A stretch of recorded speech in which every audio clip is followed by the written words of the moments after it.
Hello friends, welcome to Triple R ఫ్లిక్స్.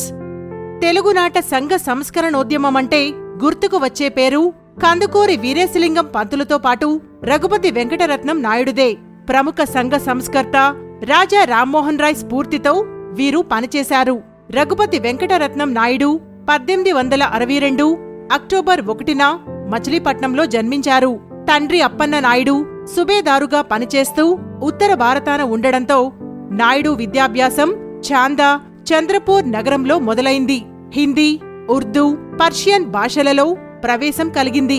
తండ్రికి హైదరాబాద్ బదిలీ కావడంతో అక్కడి నిజాం ఉన్నత పాఠశాలలో చదువు కొనసాగించాడు. తరువాత మద్రాస్ క్రిస్టియన్ కళాశాలలో పట్టభద్రుడై తరువాత ఎంఏఎల్టీ కూడా పూర్తి చేశాడు.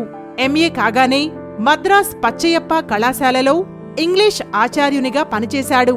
1904లో కాకినాడలోని పిఠాపురం రాజా కళాశాల, పిఆర్ కళాశాల ప్రిన్సిపల్గా ప్రమాణ స్వీకారం చేసి సుదీర్ఘకాలం అదే పదవిలో కొనసాగాడు.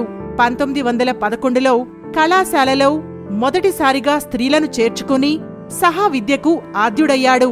1925లో మద్రాసు విశ్వవిద్యాలయ ఉపాధ్యక్షుడిగా నియమితుడయ్యాడు.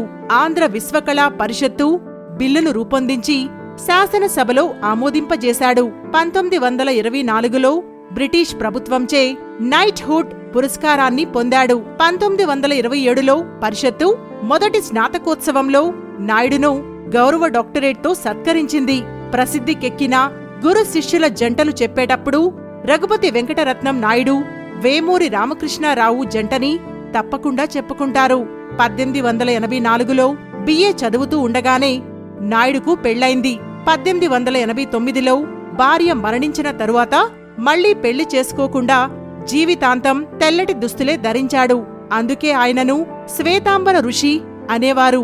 పేద విద్యార్థులను, అనాథలను చేరదీసి విద్యాబుద్ధులు చెప్పించేవాడు. తన నెలసరి ఆదాయంలో కొద్ది భాగం ఉంచుకుని మిగతాది బీద విద్యార్థులకే వినియోగించేవాడు.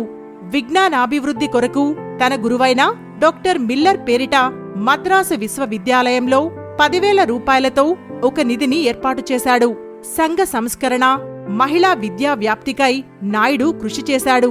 పిఆర్ కళాశాలలో స్త్రీలకు ప్రవేశం కల్పించడమే కాక వెనుకబడిన వర్గాల బీద విద్యార్థులకు వసతి, భోజన సౌకర్యం ఏర్పాటు చేశాడు. బ్రహ్మ సమాజంలో చేరి కాకినాడలో ఉపాసనా కేంద్రాన్ని నిర్మించాడు. బ్రహ్మ సమాజ సిద్ధాంతాలలో ముఖ్యమైన కుల వ్యవస్థ నిర్మూలనకు కృషి చేశాడు. మద్య నిషేధం కొరకు శ్రమించాడు. 1923లో మద్రాసు శాసనమండలి సభ్యుడిగా ఉన్నప్పుడు మద్య నిషేధ బిల్లు కొరకు ప్రభుత్వాన్ని ఒత్తిడి చేశాడు. వేశ్యావృత్తి నిర్మూలనకు కృషి చేశాడు. శుభకార్యాలలో భోగం మేళాల సాంప్రదాయాన్ని వ్యతిరేకించాడు. పీపుల్స్ ఫ్రంట్, ఫెలో వర్కర్స్ అనే పత్రికలకు సంపాదకత్వం నిర్వహించాడు. అపర సోక్రటీసుగా ఆంధ్ర ప్రజల మన్ననలందుకున్న రఘుపతి వెంకటరత్నం నాయుడుగారు సంపూర్ణ జీవితం గడిపి 1939 మే 26వ తేదీన దివంగతులయ్యారు. వివిధ రంగాల్లో ఆయన కృషికి గుర్తింపుగా ఎన్నో పురస్కారాలు కూడా ఆయనకు లభించాయి. ఆయనను బ్రహ్మర్షి అని కూడా పిలుస్తారు. వీరి సోదరుడు రఘుపతి వెంకయ్య నాయుడు కూడా తెలుగు నేలపైన చలనచిత్ర రంగం వెళ్లూనుకోవడానికి ఎన్నో ప్రయత్నాలు చేయడం జరిగింది. నేడు తెలుగు రాష్ట్రాలలో ఆయన సోదరుని పేరుతో ఉత్తమ చిత్రానికి ఇచ్చే బహుమతికి ఆయన పేరు పెట్టడం జరిగింది.